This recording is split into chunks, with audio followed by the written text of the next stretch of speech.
What's up everybody, Swillow here, and today I'm going to go over the DLC drop for Fairy Tail today. So today we got the first two of the four characters planned, Levy and Lyon. So there is a bit of controversy about this, which I'll talk about later, but first let's just go over the characters.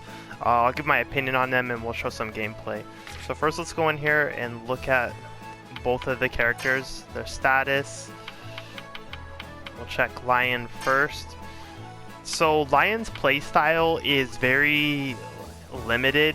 He's very focused on sort of the freeze and a speed-based gimmick. So he's pretty strong, I would say, because he has nice passives. But let's break down all of his moves one by one. So first, he has his own self buff, which raises attack and defense and grants a counter stance. This is a pretty solid self buff. Some other characters have stuff similar to this, but he also goes in the counter stance, which is nice. So this is like just a really good way to open a battle for him. We have Ice Blade Swan Wings. This is just pretty standard. It inflicts freeze. Ice Make Ape Unlimited. Chance to inflict freeze forces enemy to retreat, run, row. So this is going to be his row manipulation move, but you know, these moves just never seem to be that important so far. Ice makes Snow Dragon Unlimited, chance to freeze. No, once again, all of his moves are pretty focused around freezing. Same deal here with Eagle Unlimited, Snow Tiger Unlimited. So this is the first one that applies a self buff, which is going to raise his speed. And things are going to get more interesting with some later moves. So we have Titan Feet Unlimited, where this decreases his speed and has a chance to inflict freeze. This is probably one of his best moves, both because it hits a lot of spaces and the damage on it's just pretty solid overall. It's definitely like his go-to option for dealing damage. Next we have Snow Beast Unlimited, which is really interesting by its description, but I haven't found like great use for it yet. So it lowers own speed and damage increase relative to speed difference in speed. So this is kind of ambiguous, I feel. Is this relative if your speed is higher or lower, or it just doesn't matter? It's just the sheer difference. Also, it lowers your own speed as well. So I don't know, like lowering your speed is kind of a bad thing, but he inflicts freeze on most of his moves anyways, so the enemies are probably still going to get outsped by him in a lot of cases. The only thing is, this move right here, I feel like it could be a lot stronger if it hit more spaces. It's a single target focused attack, so I think if you are fighting a battle where a single target is all you have, then this is probably going to be his go-to option as opposed to Titan Feet Unlimited. But a lot of the strongest enemies in this game are multi-space, like the giant enemies. So far I've found Titan Feet Unlimited to be stronger than Snow Beast Unlimited in most scenarios. And that's pretty much it. Like he's such a linear styled character. Overall he's pretty strong damage dealer, but you know, you have to just bring him as a pure attacker pretty much. There's not a lot of flexibility or support in his moveset. I mean, freeze is a decent status effect to inflict, but a lot of other characters have a wider range of things they can usually do. So he's just he's kind of like an interesting offensive gimmick character, but he does have a passive that I'm going to show off as well. So first, at current rank 2, he's going to get the Senior Disciple Zenith. This increases damage dealt by 10% each turn before being attacked. So until the turn ends and the next turn begins. So basically what this means is you want to be faster than your enemy, and this plays into his gimmick of lowering and increasing his own speed. So if you attack, basically if you attack first, you're going to have this damage buff applied, 10%. If the enemy were to hit you before you got your attack off, the buff would not, like this passive wouldn't work. So this is probably the balance of using his moves that lower and increase his speed to help you like get the right setup. That's like, I guess that it's all designed around his passive. I feel the only reason they have him decreasing his speed and enhancing his speed. So he also gets a stronger version of this later. which is 20%, which is pretty strong. So I would say like this might be one of the reasons they didn't give him a 5 rank moves. If you saw all of his magics, like the highest one he has is a 4 rank power one. I'm assuming that's because they didn't want this passive to be too strong for him. But at the same time, it's a little weird. It's a nice passive, but even with it, he doesn't become stronger than characters like Urza, for instance. Maybe in certain scenarios he could be, but from my experience, not so much. Everything else is pretty standard for him. So let's go look at Levy next. So Levy's kind of like her own linear gimmick as well, but her gimmick is a little more effective in general play, I guess. So she's a very offense-oriented character. Let's look at her magic. So the main thing about her is that she covers a lot of elements. And before I even talk about her magic, I actually want to show you her passive she has. So she has a passive, Bookworm's Essence, increases damage dealt by 5% times number of resistance up buffs applied. So basically, every time she has a resistance up buff, like fire resistance up, ice resistance up, or whatever, she's getting a 5% damage buff times the number of those buffs, which can get pretty intense and allow her to deal some pretty nice damage if you get the buffs up a lot. But of course, this takes a lot of setup, a lot of like strategizing, and this really only comes into play in longer battles. And just shorter random battles, it's kind of whatever. But at the same time, she can handle those effectively as well because she has a huge elemental spread coverage. So let's look at all of her moves. Slash Typhoon raises own non-elemental and holy resistance. So this is like a pretty solid move overall, and it gives you 2 resistance buffs, which is going to be great for her passive. We have Mega Hole, which has a pretty good spread. This is going to raise dark resistance, so this is only going to raise 1 resistance as opposed to Slash Typhoon raising 2. So normally you want to start off with the ones that raise 2 unless you're really trying to hit a weakness. We have Poison, chance to inflict poison, and raise his own demon resistance. So this is a pretty decent move. Poison is a really good status effect, besides the fact that a lot of the strong enemies resist it. So, you know, use it where applicable, but you'll probably want to focus on moves that give you 2 buffs before you come to stuff like this. So we have Mega Iron, raises own dark resistance. You know, this is whatever. It's for hitting weak points pretty much. And yeah, you also have like a better dark option here. So I'd say this move just doesn't have a lot of purpose. It might deal more damage in certain situations, but I don't know. It's MP conservative, but it doesn't really matter at endgame. You can have infinite MP pretty easily. We have Ultra Fire. You know, this is your standard fire. It only hits a single target. Gives you fire resistance, but you can also get, I think there's another way to get fire resistance. So this move, once again, I don't think this move is very effective for her. Ultra Shine, chance to inflict blind and raise own light resistance. This is a pretty solid passive. Blind can be effective as it can shut down some enemies, and you're going to get your light buff as well. So Solid Script Hyper Full Burst. This is her 5 power move, and it removes all the resistance ups you have. So if you played Atelier Riza, for instance, there's the character in there called Lila, and what she does is she applies resistance buffs similar to Levy here. It's kind of, I guess they probably just ripped this concept straight from Lila and Atelier Riza. And once you use her strongest attack, it just strips all those buffs. But of course, if you consider the way her passive works, the more buffs you have before you do this, it's going to deal more damage. As you can see, the range, like the hit area is pretty strong as well. But it's all like medium damage and only 1 strong hit. So this move is like really hard to use effectively, but if you can use it effectively, you might be able to peak some really strong damage. I haven't really gotten a great result out of it that makes it worth losing all of your passives for. but I'll experiment with it more and see if I can get some consistent setups. But overall, I think this move is kind of whatever.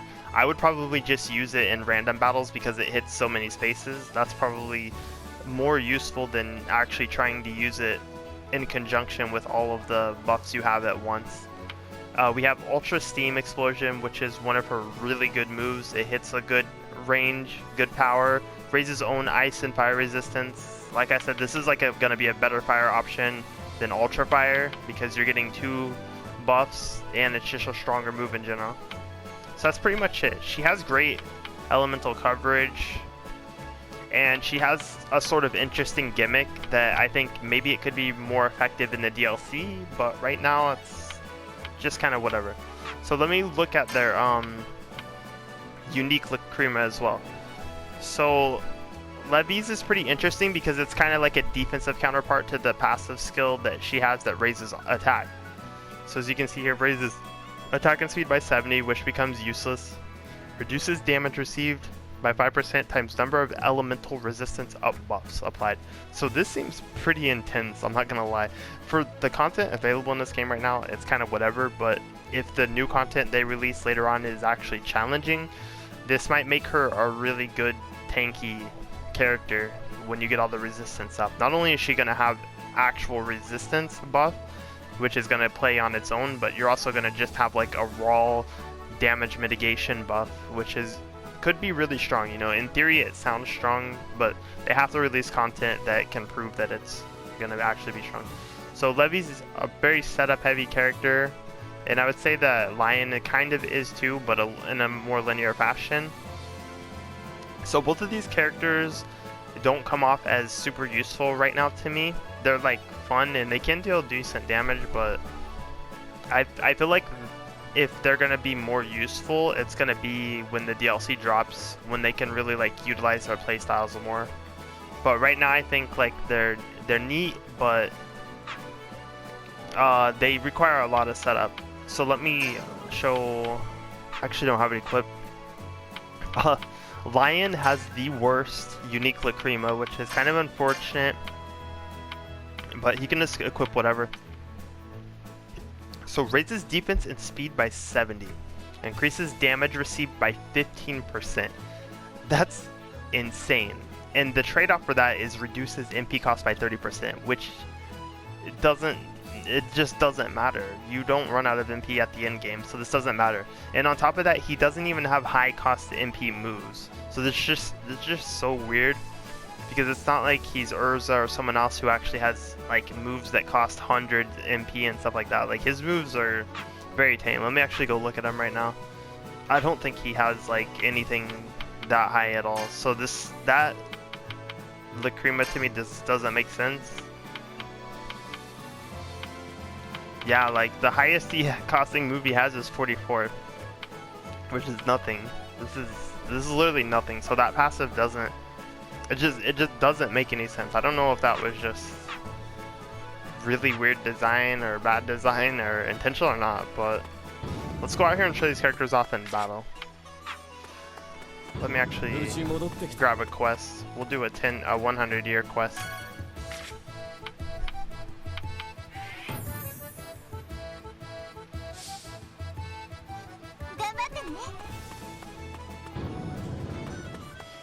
Also, let me just go show off their costumes real quick.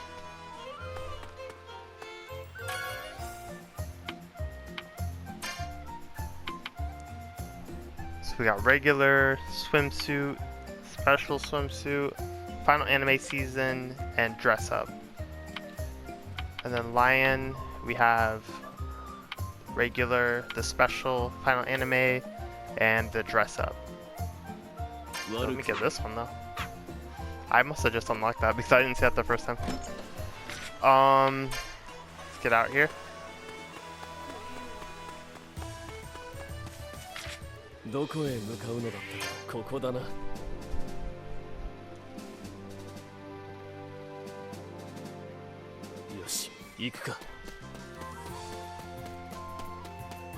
Alright, so let's just jump into a link battle before I actually like fight the boss here. Just to show a little bit of them in action.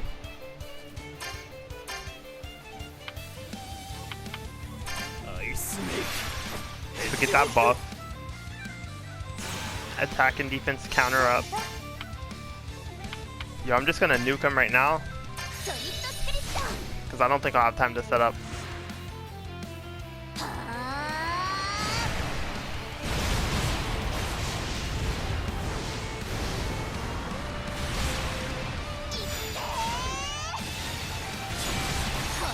Pretty strong. That's actually really strong as an area attack. I mean, the enemies I'm fighting are not like outstandingly strong, so that probably isn't the best way to gauge the move, but didn't look too bad.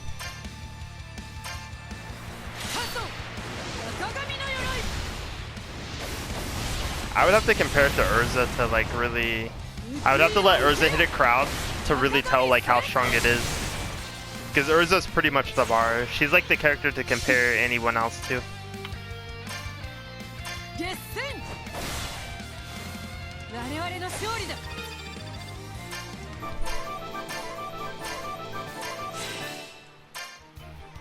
Alright, so let's go fight this boss now. Actually, let me do a 99 link battle, because I can fight the Berserker. Let's see if we can apply some more intricate strategies against the Berserker.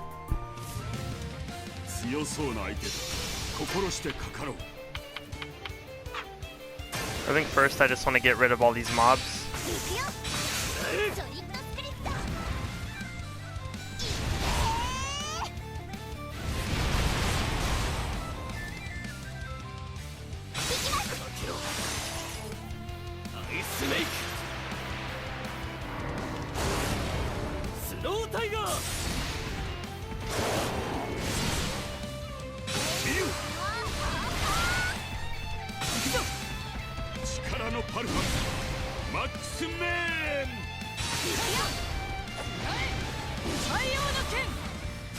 So their damage output was actually not too bad. They're doing about 100,000. Actually did more damage than Urza there, it looks like. But honestly, I haven't had much of a problem with their damage output. I think that's definitely what they're both pretty good at. It's just that they lack flexibility in other ways, but their damage output's actually not too bad at all.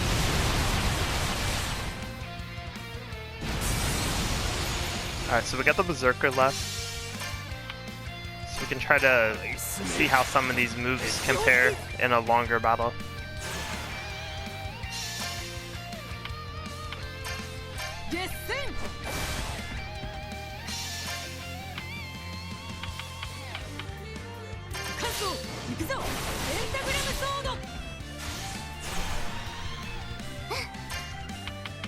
Get those buffs.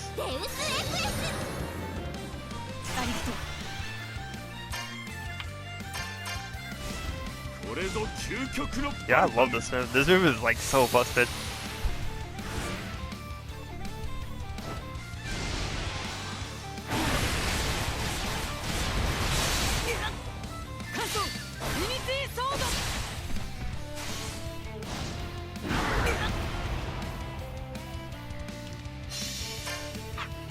Yo, Urza's getting too many turns right now. Alright, so we got our buffs up. Let's see what we should try. So lower my own speed. Let's see if we can get something out of this.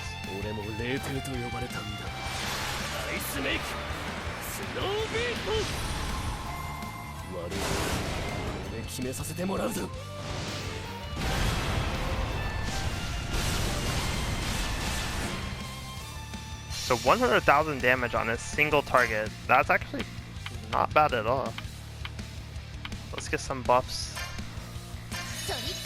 Probably gonna kill this enemy before I can apply these buffs.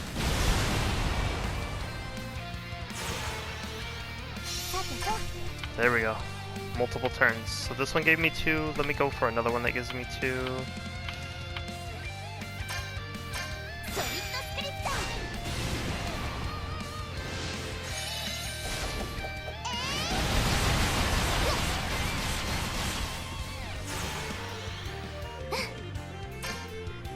So her damage is definitely a little softer compared to Lyon's damage. But of course, her damage is gonna really kick up once she starts to get her passives going.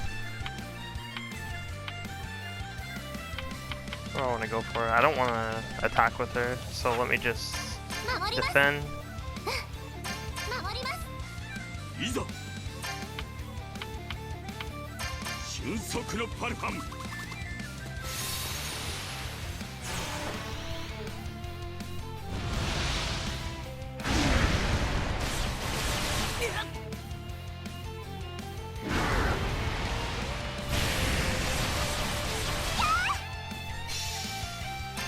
Alright, so we have 4 resistance buffs. I try to get it. Wait, what did I get there? I got non-elemental and holy. Okay, so let's get light.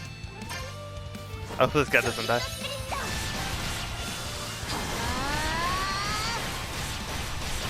Oh my gosh.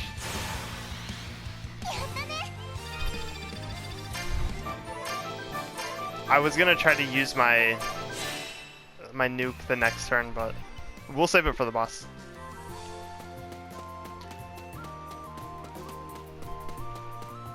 Alright, so we got the boss here.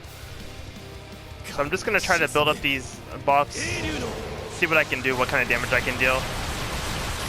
So I'm probably just gonna mute the mic for now and play out this battle. And I'll come back after this battle to talk about my opinion of these characters and some of the controversy. Anyways, enjoy the fight.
ハムひらめき無限大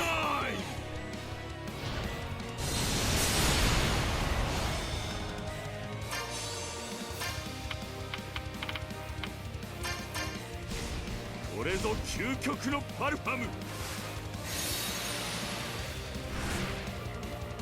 英竜の変弱戦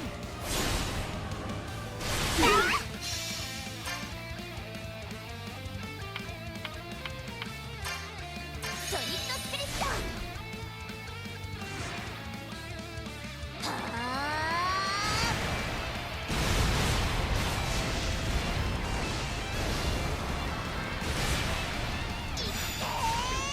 あこれでおしまい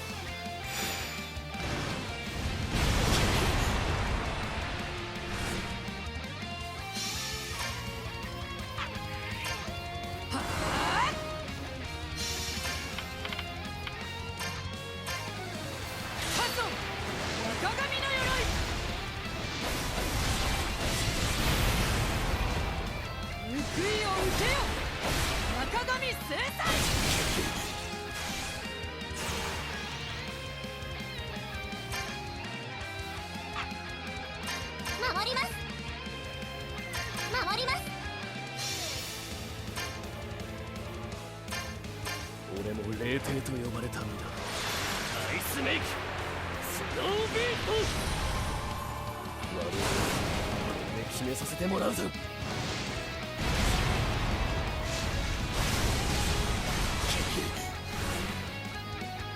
しこれでおしまいだ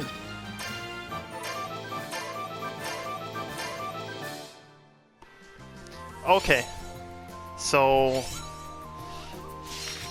you know, like the damage never got that crazy. I felt they still don't really compare to Urza, who's just strong all the time. But I mean, they work. Basically, my opinion of the characters is that they're like all the other characters currently in the game. They kind of have their own little special setup going on, but they're not like notably stronger or more interesting than the current roster. So, you know, they're just like a different way to play the game, really. But I will say that they do probably feel like they'll have more potential, and this can apply to some of the other characters in this game currently, like Gajeel, for instance, who is really setup heavy. Like, they're setup style characters, and I feel like these characters have more potential depending on how the future DLC content plays out. Right now, with the way the game is and the difficulty just being more about finishing fights as fast as you can, I feel like these setup style characters don't have as much value as they may have if we actually get harder content, like content that really pushes us to use setups. So that's pretty much how it is. And the controversy, of course, the pricing of these characters. Are they actually worth buying? So this morning, a lot of us woke up to find out that each of these characters cost $20 a piece, right? $20 for one character. And this basically creates a really extreme dynamic where you're going to have to spend well over the season pass price to purchase all these characters, in which case you should just buy the season pass. But the season pass itself is $60, which is also an extremely high price point considering what it's offering. So we're really in a situation right now where you either have to be like kind of willing to spend an absurd amount of money to get everything separately, or just buy the season pass, which to me, you should just buy the season pass. If you're gonna buy the DLC for this game, you should just buy the season pass, because buying it, by the time you buy these two characters, you're already spending $40. You might as well just spend $20 more and get everything. But that's still like that's a really high price point considering we don't know how all the season pass content's gonna be. So it's really hard to say if these characters are worth it. You know, for me, it's worth it because I just like this game a lot and I like more content, and you know, it's expensive, but in a way it's worth it. So, but I would say for everybody else, you know, you really have to just ask yourself how much you like this game. Like if you're just like, you know what, I'm gonna play all the content, I'm gonna get the DLC, then I guess go for it. But otherwise, I would say the more smarter or strategic option is to just wait and see how the season pass plays out. Like, is the rest of the season pass content actually going to be worth that steep $60 price point that they're asking for the season pass currently? Because right now spending $60 is a lot when we don't really know what we're getting yet. So I would say that I don't really recommend these characters on their own. Buying them individually is a terrible investment, and the season pass, you know, it makes more sense to wait and see what we're gonna get. But you know, it all comes down to personal decision. I'm kind of disappointed that they priced this stuff this way. I feel like this game was a really great game, but this DLC scenario is making it hard to just appreciate what this game is and what they're gonna add to it. Because I feel like the DLC content's gonna be a lot of fun, but the price is so expensive. You know, we're literally rebuying the game. We're spending the full price on the game just to get like a handful of editions. So it's a really intense investment, and I know a lot of people are just straight up unhappy about it. I've seen it on all the posts, I've seen it all over on message boards. But like, the most reasonable advice I can give is just to wait and see what the season pass has to offer before making the commitment. And of course, I'm gonna cover each piece of the season pass as it releases, so you can always look forward to my content if you want to get all the details. You know, ask me questions in my Discord, which I'll link down below, stuff like that. But yeah, these characters are nice. The price point is extremely high, and it's really hard to recommend them based on the price point because I don't feel like they're adding anything particularly special to the experience besides just being more ways to play the game. Anyways, I've been rambling on quite a bit, kind of repeating myself a bit, but if you have any questions, definitely let me know. I hope you enjoyed this video. Peace.